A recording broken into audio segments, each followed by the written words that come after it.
Hi friends, welcome to our channel. இன்னைக்கு நம்ம என்ன பார்க்க போறோம் அப்படினு பாத்தீங்கன்னா TNPSC group 2ல வந்து 2A பாலிட்டில இம்பார்ட்டன்ட் क्वेश्चंस தான் நம்ம பார்க்க போறோம். இந்திய அரசியல் அமைப்பு அப்படிங்கற டைட்டில்ல நம்ம எவ்வளவு क्वेश्चंस இருக்கு அப்படிங்கறத ஒன் பை ஒன் நம்ம பார்க்க போறோம். நம்ம சேனல் இத ஃபர்ஸ்ட் டைம் பார்க்கறீங்க அப்படினா மறக்காம Subscribe பண்ணிக்கோங்க, லைக் பண்ணிக்கோங்க, ஷேர் பண்ணிக்கோங்க.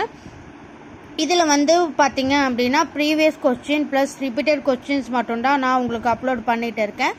நம்ம கிட்ட வந்து பாத்தீங்க அப்படினா PDF அவேலபிளா இருக்கு. வேணும் அப்படிங்கறவங்க டிஸ்கிரிப்ஷன்ல என்னோட நம்பர் இருக்கு, வாட்ஸ்அப்ல நீங்க வாங்கிக்கலாம். இப்போ வாங்க இந்த क्वेश्चंस என்னென்ன அப்படிங்கறது நம்ம ஒன் பை ஒன் பார்க்கலாம். फ्रेंड्स ஆல்ரெடி வந்து நான் வீடியோஸ் நிறைய போட்டு இருக்கேன். சோ பார்க்காதவங்க நம்ம சேனல் சப்ஸ்கிரைப் பண்ணி பாருங்க. நிறைய இம்பார்ட்டன்டான क्वेश्चंस நான் அப்லோட் பண்ணிருக்கேன். இப்போ வாங்க இதுல என்னென்ன இம்பார்ட்டன்ட் அப்படினு ஒன் பை ஒன் பார்க்கலாம். ஃபர்ஸ்ட் ஒன் பாருங்க. குடியரசுத் தலைவர் உச்சநீதிமன்ற நீதிபதியிடம் ஆலோசனை கேட்கும் சரத்து எது அப்படின்னு கேக்குறாங்க. குடியரசுத் தலைவர் உச்சநீதிமன்ற நீதிபதியிடம் ஆலோசனை கேட்கும் சரத்து எது அப்படின்னு பாத்தீங்கன்னா சரத் 143. சரத் 143. அடுத்தது குடியரசுத் தலைவர் திரௌபதி முர்மு அவர்கள் எத்தனையாவது குடியரசுத் தலைவர் ஆவார்? குடியரசுத் தலைவர் திரௌபதி முர்மு அவர்கள் எத்தனையாவது குடியரசுத் தலைவர் ஆவார் அப்படின்னு பாத்தீங்கன்னா 15வது. ஆன்சர் வந்து 15வது. 13வது வார்டுல வந்து யார் இருந்தாங்க அப்படின்னு பாத்தீங்கன்னா பிரணவ் முகர்ஜி. 14வது வார்டுல வந்து ராம்நாத் கோவிந்த் அப்படிங்கிறவரு இருந்தாரு. இது வந்து டிஃப்ரெண்டா கேட்கலாம். எப்படின்னா 15வது வார்டுல யார் இருந்தாங்க அப்படின்னு கேட்டாங்க அப்படின்னு அது வந்து பாத்தீங்கன்னா முர்மு. ஆன்சர் வந்து முர்மு. அதே வந்து 13வதுன்னு கேட்டாங்கன்னா பிரணாப் முகர்ஜி. 14வதுல வந்து ராம்நாத் கோவிந்த் அப்படிங்கறது வந்து கேட்கலாம். இப்படி கேட்கலாம், அந்த மாதிரி கேட்கலாம். அடுத்தது வந்து தேர்ட் கொஸ்டின். நாட்டின் முதல் முஸ்லிம் குடியரசுத் தலைவர் யார் அப்படின்னு கேக்குறாங்க. இது மோஸ்ட் ரிப்பீட்டட் கொஸ்டின், மறக்காம நோட் பண்ணி வச்சுக்கோங்க. நாட்டின் முதல் முஸ்லிம் குடியரசுத் தலைவர் யார் அப்படின்னு பாத்தீங்கன்னா டாக்டர் ஜாகிர் உசேன். இதுவும் வந்து ரிப்பீட்டட் கொஸ்டின் தான், மறக்காம நோட் பண்ணி வச்சுக்கோங்க, ரொம்ப இம்பார்ட்டன்ட். ஃபோர்த் ஒன் பாருங்க. நாட்டின் முதல் தலித் குடியரசுத் தலைவர் யார் அப்படின்னு கேக்குறாங்க. நாட்டின் முதல் தலித் குடியரசுத் தலைவர் யார் அப்படின்னு பாத்தீங்கன்னா KR நாராயணன். ஆன்சர் வந்து KR நாராயணன். அடுத்தது ஃபிஃப்த் ஒன். நாட்டின் முதல் சிக்கிய குடியரசுத் தலைவர் யார்? நாட்டின் முதல் சிக்கிய குடியரசுத் தலைவர் யார் அப்படின்னு கேக்குறாங்க. ஆன்சர் வந்து பாருங்க கியானி ஜெயில் சிங். இதுவும் மோஸ்ட் இம்பார்ட்டன்ட் கொஸ்டின், மறக்காம நோட் பண்ணி வச்சுக்கோங்க. அடுத்தது சிக்ஸ்த் ஒன். நாட்டின் முதல் பெண் குடியரசுத் தலைவர் யார் அப்படின்னு கேக்குறாங்க. நாட்டின் முதல் பெண் குடியரசுத் தலைவர் யார் அப்படின்னு பாத்தீங்கன்னா பிரதிபா பட்டேல். ஆன்சர் வந்து பிரதிபா பட்டேல். இது மோஸ்ட் ரிப்பீட்டட் கொஸ்டின், இப்போ வரைக்கும் கேட்டிருக்காங்க. ஸோ மறக்காம நோட் பண்ணி வச்சுக்கோங்க. அடுத்தது செவன்த் ஒன். ஜனாதிபதியை பதவி நீக்கம் செய்ய எத்தனை நாட்களுக்கு முன்னறிவிப்பு கொடுக்க வேண்டும்? இதுவும் ரொம்ப ரொம்ப இம்பார்ட்டன்டான கொஸ்டின். இது ஒரு கோல்டன் கொஸ்டின்ஸ்னே சொல்லலாம். ஏன்னா இப்போ வரைக்கும் வந்து கேட்டுட்டே இருக்காங்க. கண்டிப்பா இந்த எக்ஸாம்லயும் கேட்கலாம்னு சொல்லப்படுறாங்க. ஜனாதிபதியை பதவி நீக்கம் செய்ய எத்தனை நாட்களுக்கு முன்னறிவிப்பு கொடுக்க வேண்டும் அப்படின்னு பாத்தீங்கன்னா 14 நாட்களுக்கு முன்னாடி நம்ம வந்து சொல்லணும். அடுத்தது 8th கொஸ்டின். இந்திய அரசியல் அமைப்பில் எதிர்பாராத நிதி செலவு யாரிடம் கொடுக்கப்பட்டுள்ளது? இந்திய அரசியல் அமைப்பில் எதிர்பாராத நிதி செலவு யாரிடம் கொடுக்கப்பட்டுள்ளதுன்னு கேக்குறாங்க. ஆன்சர் வந்து பாருங்க குடியரசுத் தலைவர். ஆன்சர் வந்து குடியரசுத் தலைவர். அடுத்தது 9th ஒன். இந்தியாவின் இனங்களின் அருங்காட்சியிடம் என்று அழைத்தவர் யார்? இந்தியாவின் இனங்களின் அருங்காட்சியம் என்று அழைத்தவர் யார் அப்படின்னு பாத்தீங்கன்னா ஏவி ஸ்மித். ஆன்சர் வந்து ஏவி ஸ்மித். இதுவும் மோஸ்ட் இம்பார்ட்டன்ட் கொஸ்டின், ஸோ மறக்காம நோட் பண்ணி வச்சுக்கோங்க. அடுத்தது 10th ஒன். அரசியல் அமைப்பின் 8வது அட்டவணையில் அங்கீகரிக்கப்பட்டுள்ள அலுவலக மொழிகள் எண்ணிக்கை எவ்வளோன்னு கேக்குறாங்க. அரசியல் அமைப்பின் 8வது அட்டவணையில் அங்கீகரிக்கப்பட்டுள்ள அலுவலக மொழிகளின் எண்ணிக்கை எவ்வளோன்னு பாத்தீங்கன்னா 22. இதுவும் வந்து மோஸ்ட் ரிப்பீட்டட் கொஸ்டின், ஸோ மறக்காம நோட் பண்ணி வச்சுக்கோங்க. அடுத்தது 11வது கொஸ்டின், அரசியலமைப்பு தினம் எப்போது கொண்டாடப்படுகிறதுன்னு கேட்குறாங்க. அரசியலமைப்பு தினம் எப்பொழுது கொண்டாடப்படுகிறது அப்படின்னு பார்த்தீங்கன்னா நவம்பர் 26. ஆன்சர் வந்து நவம்பர் 26. அடுத்தது வந்து பார்க்கலாம் ஃப்ரெண்ட்ஸ். அடுத்தது வந்து பாருங்க, நமது அடிப்படை உரிமையை உறுதி செய்யும் பாதுகாக்கும் அமைப்பு எது அப்படின்னு கேட்குறாங்க. நமது அடிப்படை உரிமையை உறுதி செய்யும் பாதுகாக்கும் அமைப்பு எது அப்படின்னு பார்த்தீங்கன்னா உச்சநீதிமன்றம். இதுவும் மோஸ்ட் இம்பார்ட்டன்ட் கொஸ்டின், ஸோ மறக்காமல் நோட் பண்ணி வச்சுக்கோங்க. அடுத்தது 13, நாட்டின் முதல் குடிமகன் யார் அப்படின்னு கேட்குறாங்க. நாட்டின் முதல் குடிமகன் யார் அப்படின்னு பார்த்தீங்கன்னா குடியரசுத் தலைவர். குடியரசுத் தலைவர். இப்போ சொல்லிட்டு இருக்க கொஸ்டின்ஸ் எல்லாமே வந்து பார்த்தீங்கன்னா மோஸ்ட் ரிப்பீட்டட் கொஸ்டின் தான். ப்ரீவியஸ் மாடல் கொஸ்டின்ஸ் இந்த மாதிரி வந்து புக் பேக் கொஸ்டின்ஸ் இப்படி வந்து 6th to 12th இருக்க கொஸ்டின்ஸ் தான் நோட் பண்ணி நான் சொல்லிட்டு இருக்கேன். ஸோ வீடியோவை ஸ்கிப் பண்ணாமல் கடைசி வரைக்கும் பாருங்கள். அப்போ தான் இதில் வந்து எது எது இம்பார்ட்டன்ட் அப்படின்னு உங்களுக்கு தெரிய வரும். அடுத்தது பாருங்க, 16/9/2016 வரை அரசியலமைப்பு எத்தனை முறை திருத்தம் செய்யப்பட்டுள்ளது அப்படின்னு கேட்குறாங்க.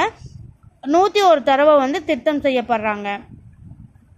இது மோஸ்ட் ரிப்பீட்டட் கொஸ்டின், மறக்காம நோட் பண்ணி வச்சுக்கோங்க. இந்திய அரசியல் அமைப்பின் உண்மை பிரதிகள் எந்த மொழியில் உள்ளது அப்படின்னு கேட்குறாங்க. இது வந்து பார்த்தீங்கன்னா ஆங்கிலம் இந்தி அப்படிங்கிறத வந்து 2 இதுலேயுமே கொடுத்துருக்காங்க. இந்திய அரசியல் அமைப்பின் உண்மை பிரதிகள் எந்த மொழியில் உள்ளது அப்படின்னு கேட்டீங்கன்னா ஆங்கிலமும் சரியான விடை, இந்தியும் சரியான விடை. இதில் நீங்கள் எது எழுதினாலும் கரெக்டு தான். அடுத்தது 14, ஒரு நாட்டின் உச்சநிலை அதிகாரம் எது அப்படின்னு கேட்குறாங்க. ஒரு நாட்டின் உச்சநிலை அப்படின்னு பார்த்தீங்கன்னா இறையாண்மை. ஆன்சர் வந்து இறையாண்மை. அடுத்தது தேசிய ஊராட்சி தினம் எப்போது கொண்டாடப்படுகிறதுன்னு கேட்குறாங்க. தேசிய ஊராட்சி தினம் எப்போது கொண்டாடப்படுகிறது அப்படின்னு பார்த்தீங்கன்னா ஏப்ரல் 24. ஆன்சர் வந்து ஏப்ரல் 24. இதுவும் ஒரு மோஸ்ட் இம்பார்ட்டன்ட் கொஸ்டின், ஸோ மறக்காமல் நோட் பண்ணி வச்சுக்கோங்க. அடுத்தது 18வது கொஸ்டின் பாருங்க, அனைத்து மதங்களை சார்ந்தவர்களையும் சமமாக நடத்துதல் பற்றி கூறுவது எது அப்படின்னு கேட்குறாங்க. அனைத்து மதங்களுமே ஒன்று தான், அதுக்கு நம்மளுடைய மதத்துக்கும் சமமானதாக நடத்தணும் அப்படின்னு எதை பற்றி கூறுது அப்படின்னு பார்த்தீங்கன்னா மதச்சார்பின்மை. ஆன்சர் வந்து மதச்சார்பின்மை. இது மோஸ்ட் ரிப்பீட்டட் கொஸ்டின், ஸோ மறக்காமல் நோட் பண்ணி வச்சுக்கோங்க. இப்போ வரைக்கும் இந்த கொஸ்டின் கேட்டிருக்காங்க. ஆன்சர் வந்து மதச்சார்பின்மை. அடுத்தது 19வது கேள்வி, இந்தியாவின் பழமையான உள்ளாட்சி அமைப்பின் நகரம் எது அப்படின்னு கேட்குறாங்க. சென்னை.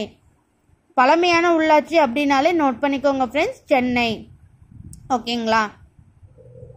அடுத்தது தமிழ்நாட்டில் முதலாக உருவாக்கப்பட்ட நகராட்சி எதுன்னு கேட்குறாங்க. தமிழ்நாட்டில் முதலாக உருவாக்கப்பட்ட நகராட்சி எது அப்படின்னு பார்த்தீங்கன்னா லாலாஜாபேட்டை. லாலாஜாபேட்டை. ஆன்சர். அடுத்தது 21, இந்தியாவின் பழமையான உள்ளாட்சி அமைப்பான சென்னை உருவாக்கப்பட்ட ஆண்டு எது அப்படின்னு கேட்குறாங்க. இந்தியாவின் பழமையான உள்ளாட்சி அமைப்பான சென்னை உருவாக்கப்பட்ட ஆண்டு எது அப்படின்னு பார்த்தீங்கன்னா 1688. 1688. அடுத்தது 22, தேசிய கொடியின் நீள அகலம் என்ன அப்படின்னு கேட்குறாங்க. நீள அகலம் எவ்வளோ அப்படின்னு பார்த்தீங்கன்னா 3:2. மோஸ்ட் ரிப்பீட்டட் கொஸ்டின், மறக்காமல் நோட் பண்ணி வச்சுக்கோங்க. மோஸ்ட் ரிப்பீட்டட் கொஸ்டின் மறக்காமல் நோட் பண்ணி வச்சுக்கோங்க ஃப்ரெண்ட்ஸ். இது வந்து நம்ம 2 விதமாக கேட்கலாம். அதாவது தேசிய கொடியின் நீளம் என்ன அப்படின்னு கேட்டாங்கன்னா 3. இதே வந்து தேசிய கொடியின் அகலம் என்ன அப்படின்னு கேட்டாங்கன்னா 2. இதே வந்து தேசிய கொடியின் நீளம் மற்றும் அகலம் அளவு என்ன அப்படின்னு கேட்டாங்கன்னா 3:2. இந்த கொஸ்டின் வந்து 3 விதமாக கேட்கலாம். ஸோ இது வந்து ரொம்ப இம்பார்ட்டண்டான கொஸ்டின், இப்போ வரைக்குமே கேட்டிருக்காங்க. ஸோ நோட் பண்ணி வச்சுக்கோங்க. அடுத்தது 23 பாருங்க, நமது தேசிய சின்னமான மயில் அரசால் ஏற்றுக்கொள்ளப்பட்ட ஆண்டு எது அப்படின்னு பார்க்குறாங்க. 1963. நமது தேசிய சின்னமான மயில் அரசால் ஏற்றுக்கொள்ளப்பட்ட ஆண்டு எதுன்னு பார்த்தீங்கன்னா 1963. 24, நமது தேசிய கொடியில் உள்ள காவி நிறம் எதனை குறிக்கிறது அப்படின்னு கேட்குறாங்க. நமது தேசிய கொடியில் உள்ள காவி நிறம் எதனை குறிக்கிறது அப்படின்னு பார்த்தீங்கன்னா தைரியத்தையும் தியாகத்தையும் குறிக்குது. தைரியம் தியாகத்தையும் குறிக்குது. இது வந்து மோஸ்ட் ரிப்பீட்டட் கொஸ்டின், ஸோ மறக்காமல் நோட் பண்ணி வச்சுக்கோங்க. அடுத்தது பார்க்கலாம். அடுத்தது பாருங்க 25, நமது தேசிய கொடியில் உள்ள வெள்ளை நிறம் எதனை குறிக்கிறது அப்படின்னு கேட்குறாங்க. வெள்ளை நிறம் வந்து நமது தேசிய கொடி வந்து இருக்கிற வெள்ளை நிறம் எதை குறிக்குது அப்படின்னு பார்த்தீங்கன்னா நேர்மையை குறிக்குது. அது மட்டும் இல்லாமல் அமைதி மற்றும் தூய்மையாக இருக்கணும் அப்படிங்கிறதை குறிக்குது. இதே வந்து பச்சை நிறம் எதை குறிக்குது அப்படின்னு பார்த்தீங்கன்னா செழுமையை பற்றியும் நம்ம வளத்தை பற்றியும் குறிக்குது. பச்சை நிறம் வந்து செழுமை பற்றி வளத்தை பற்றி குறிக்குது. அதே வந்து வெள்ளை நிறம் வந்து எதை குறிக்குது அப்படின்னு பார்த்தீங்கன்னா நேர்மையாக இருக்கணும், அமைதியாக இருக்கணும், தூய்மையாக இருக்கணும் அப்படின்னு சொல்லி குறிக்குது. அடுத்தது நமது தேசிய சின்னமான ஆலமரம் அரசால் ஏற்றுக்கொள்ளப்பட்ட ஆண்டு. இது ரொம்ப ரொம்ப இம்பார்ட்டன்ட் கொஸ்டின் ஃப்ரெண்ட்ஸ். இப்போ வரைக்கும் கேட்டுட்டு இருக்காங்க, கண்டிப்பாக இதுலேயும் கேட்பாங்க. ஸோ மறக்காமல் நோட் பண்ணிக்கோங்க. நமது தேசிய சின்னமான ஆலமரம் அரசால் ஏற்றுக்கொள்ளப்பட்ட ஆண்டு அப்படின்னு பார்த்தீங்கன்னா 1950. அதே வந்து பூக்களில் வந்து எது ரொம்ப இம்பார்ட்டண்டான இருக்குது பார்த்தீங்கன்னா தாமரை.